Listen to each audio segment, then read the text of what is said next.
So we are back to refute this fool. What's his name? Uncle Omar, the Khariji of Britannia. He's now again accusing Sheikh Ibn Uthaymeen as a alim of the Sultan, as a scholar of the Sultan. And he writes here in his post, Imam Ahmad rahimahullah said, if you see the scholars by the door of Sultan, know he is a wasikh. Now the fool, Uncle Umar, doesn't know that Imam Ahmad himself used to supplicate for the Sultan. Imam Ibn Hajar al-Asqalani himself was a qadi, and he used to give out verdicts to the Sultan. He was a qadi, he was a judge. And he was a judge of a dawla Islamiyya, of a Muslim state. And he used to send and go visit the Sultan for the affairs of Muslims, and to give out his fatwas and to give out his nasiha. The Prophet Muhammad himself says, من أراد أن ينصح لذي سلطان فلا يبديه علانية وليأخذ بيده فليخلو به أو وليخلو به إن قبل منه فذاك وإلا قد أدى الذي عليه. Rasul says, whoever wants to give a nasiha advice to the Sultan, let him not say it to him in public, rather let him take him by the hand and take him to a place to be private, secret, where no one sees, and to give him the advice. If the Sultan accepts, then the alim has done good. If the Sultan rejects, the alim has already did what he can, right? And that's it. He didn't say, oh wallahi, I want to do khuruj and this and that. Now himself, what's his name, Uncle Umar himself, he's a Khariji, huh? But the Khawarij, as I said, they are sects and they keep evolving and they come up with new innovations every zaman, right? Every generation. Muhammad bin Shams al-Din, we already know he's a Zindiq and a Khariji, right? Muhammad bin Shams al-Din does takfir on Ibn Hajar and Imam Nawawi, and he also does takfir on Imam Abu Hanifa. Uncle Umar hates Muhammad bin Shams al-Din and what's the other guy's name, Abdul Rahman Dimashqiyya, because they takfir Abu Hanifa and Ibn Hajar and Nawawi. And Uncle Umar defends Abu Hanifa. Okay, remember guys, I say whenever you want to expose their aqidas, look at their shuyukh and expose them through the books, right? Imam Abu Hanifa rahimahullah, Uncle Umar, he defends him too. I defend him too, of course. Uncle Umar defends him too. Okay, I'm talking about the Khawarij in general. Uncle Umar defends him, but Muhammad bin Shams al-Din hates him. So Uncle Umar insults Muhammad bin Shams al-Din and Dimashqiyya because they do takfir on Imam Abu Hanifa, and Uncle Umar defends Imam Abu Hanifa. Let's see what Imam Abu Hanifa did. So Uncle Umar can call him right now alim of the Sultan, scholar of the Sultans, right? In وفيات الأعيان وأنباء أبناء الزمان, okay, in this book by Ibn Khalkan, جزء 4, volume 4, page 180, okay. دخلت على عطاء فجعل يسألني فأنكر بعض من عنده وكلمه في ذلك فقال هو أعلم مني وكانت بينه وبين أبي حنيفة رضي الله عنه وحشة يسيرة وكان يجلس للحكم في مسجد الكوفة فيحكى أنه انصرف يوما من مجلسه فسمع امرأة تقول لرجل يا ابن الزانيين فأمر بها فأخذت ورجع إلى مجلسه وأمر بها فضربت حدين وهي وقائمة فبلغ ذلك أبا حنيفة فقال أخطأ القاضي في هذه الواقعة في 6 أشياء في رجوعه إلى مجلسه بعد قيامه منه ولا ينبغي له أن يرجع بعد أن قام منه وفي ضربه الحد في المسجد وقد نهى رسول الله صلى الله عليه وسلم إقامة الحدود في المساجد وفي ضربه المرأة قائمة وإنما تضرب النساء قاعدات كاسيات وفي ضربه إياها حدين وإنما يجب على القاذف إذا قذف جماعة بكلمة واحدة حد واحد ولو وجب أيضا حدان لا يوالي بينهما بل يضرب أولا ثم يترك حتى يبرأ من ألم الأول وفي إقامة الحد عليها بغير طلب. So I'm gonna do اختصار here right now, a summary. Basically Ata entered and he asked him about something, and those who were present there, some of them opposed him, right? And he talked to him regarding that, right? And he says he is more knowledgeable than he is more knowledgeable than me, than my own self. And between him and between Imam Abu Hanifa was a little misunderstanding, a little simple misunderstanding, right? And he used to sit down to give hukm, to give rulings as a judge in Masjid al-Kufa. right? He used to give out, he used to judge between people in the mosque of Kufa. So it is said that one day he left from his place of judging, giving, basically the court in the masjid. He left from it, and he heard a woman say to a man, "O son of zina, O son of adulteress or fornication," right? So this judge took this woman. He ordered that she be taken, and this judge went back to his court while the woman was taken by some people, and he ordered that she should be punished with two hads, with two punishments, with two punishments of qadhf, right? While she is standing. So this matter reached Imam Abu Hanifa, and Imam Abu Hanifa says this judge that did that to her, that ruled that to her, has committed a mistake, right? In six things. The first one is that he ordered that she be taken, right? And he went back to his place of judging, of the court, and she wasn't there. And it's not permissible for the qadi to already give like a verdict on something and go back to his place and then come back, right? Go back to his place of court and then come back. And then he says, Imam Abu Hanifa says, and it's not permissible for this person, because he made the punishment of qadhf of this woman. He gave the verdict that she be punished in the mosque, and the woman was punished in the mosque. And Abu Hanifa says this is wrong, because the Prophet Muhammad ﷺ forbade that hudud punishments be made in the mosques, right?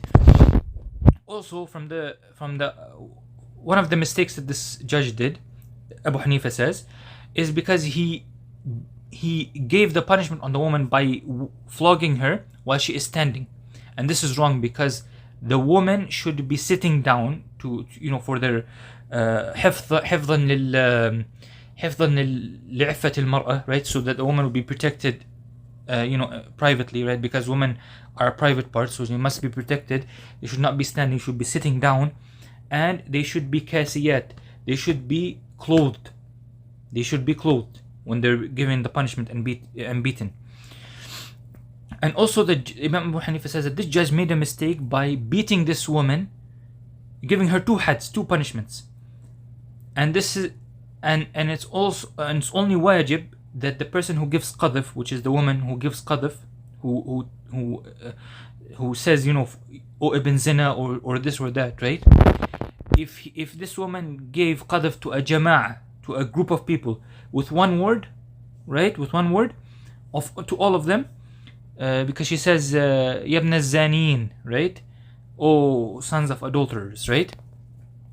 She should still be given one had. She should not be given two had. This is what Imam Abu Hanifa says. While the judge gave her two hads, two punishments. And Imam Abu Hanifa says, but if it was the case, if we were to say that she should be given two hads, if she was given two punishments, right? She should not be repeatedly beaten. Like, for example, if he's beating her the first had, the first round of the had, the first round when it's done, he must stop and let her basically, let her pain be recovered, right? Give her time for her pain to be recovered before going into round 2 of giving the punishment for her, the had for her. And also Imam Abu Hanifa says the judge has made a mistake, because when she made qadhf, none of these people in the group that she made qadhf to ordered that the had should be brought on her, because during qadhf, it's either the person should go to the judge and say, someone has did qadhf for me, so I want to take my right, because this is haqqun, his haqq, right? If he wants to take it, or if he wants to leave his haqq for the sake of Allah, or forgive her, or didn't go tell the judge about, this woman did qadhf to me, or this and that, then she should be left alone. She's not punished, right? So what happened is فبلغ ذلك محمد بن أبي ليلى. So this news of Abu Hanifa and the judge and everything that happened reached Muhammad bin Abi Layla. فسير إلى والي الكوفة. So he went to the governor of Kufa. وقالها هنا شاب يقال له أبو حنيفة. And he says there's a person here who's a young man who's called Abu Hanifa. يعارضني في أحكامي. He always goes against my أحكام, my judgments. Okay. ويفتي بخلاف حكمي, and he gives fatwas which are different than my fatwas. Right. ويشنع علي بالخطأ, and he tells everyone, he basically tells people, oh, this guy is wrong, he committed a mistake. He keeps saying this judge makes a mistake, this judge makes a mistake. فأريد أن تزجره عن ذلك. I want you to rebuke Abu Hanifa for doing so, for going against me. This is what judge is saying to the governor of Kufa. I want you to rebuke Abu Hanifa. So فبعث إليه الوالي. So Abu Hanifa called for pursuit. So the governor called for the pursuit of Abu Hanifa to bring him to him. ومنعه من الفتيا. And the wali, the governor, the wali al-amr, the Muslim ruler, forbade Abu Hanifa from giving fatwas. He stopped him from giving fatwas.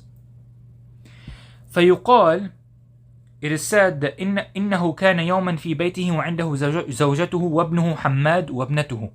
It is said that Abu Hanifa was once in his house after the governor has forbade, the Muslim leader has forbade Abu Hanifa from giving verdicts, from giving fatwas.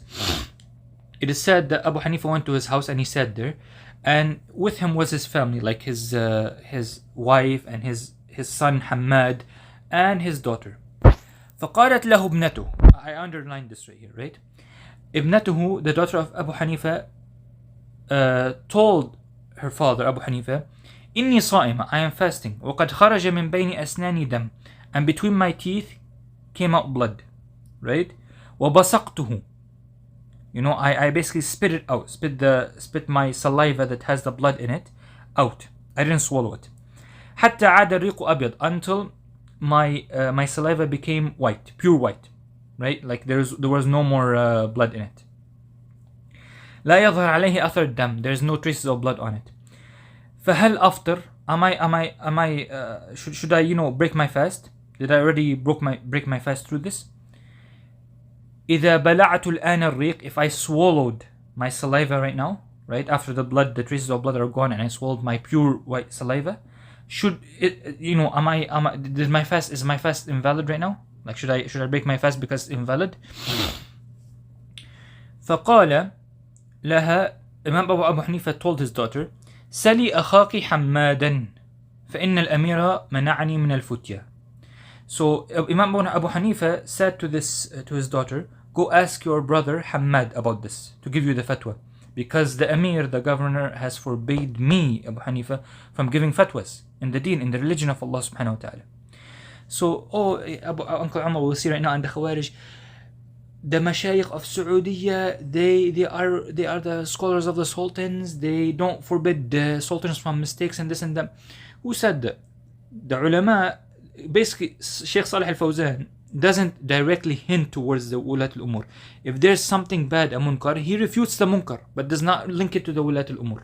Because if he wants to link it to Wulat al-Umur, he has to go advise them privately, not in front of everyone, because that will make people revolt against the Muslim leaders and think badly about them.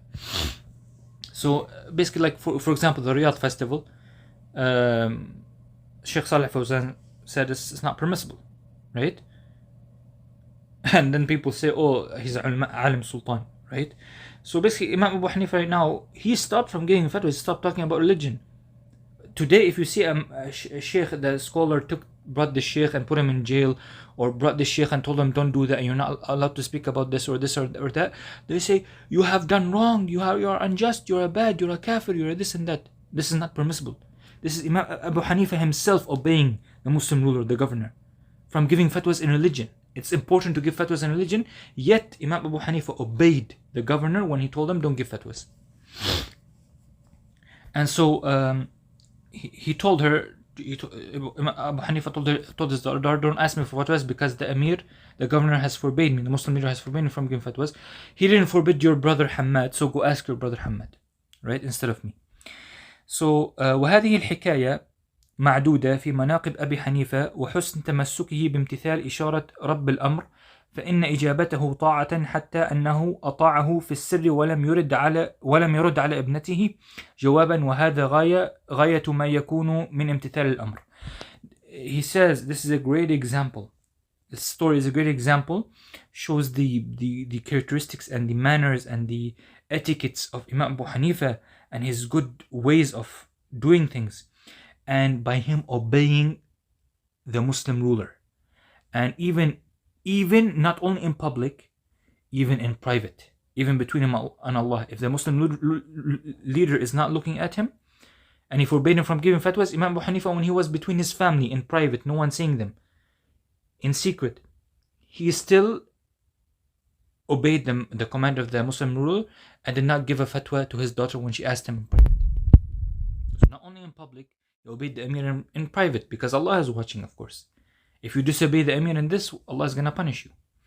So this is what Imam Abu Hanifa told him, and he did not give the jawab, he did not give the fatwa to his daughter because he was forbidden. And this is the best example of which a Muslim should do, like Imam Abu Hanifa. So I don't know, call right now Uncle Umar, Imam Abu Hanifa, Alim al-Sultan, because he obeys the Sultan and leaves the fatwas of Allah subhanahu wa ta'ala. Although Imam Abu Hanifa was a great alim, and there's a madhab right now, it's a great madhab called Al-Hanafiya, right? The followers of Imam Abu Hanifa. He was a great scholar, okay? And he did this, he obeyed the Muslim ruler. So this is clear case that now you have to call him, like you called the Mashaykh of Saudiya, the scholars of sultans. You have to call Imam Abu Hanifa right now a scholar of Sultan, because he obeyed the Sultan in this matter. He left giving fatwas and he left, which is a great manner in Islam. Matter in Islam is to give fatwas, to teach people, right? He left this in obedience to the Muslim ruler. But Uncle Umar will not dare do that. Uncle Umar will not dare do that, because if he does that, there will be a great dajjah. He knows the consequences.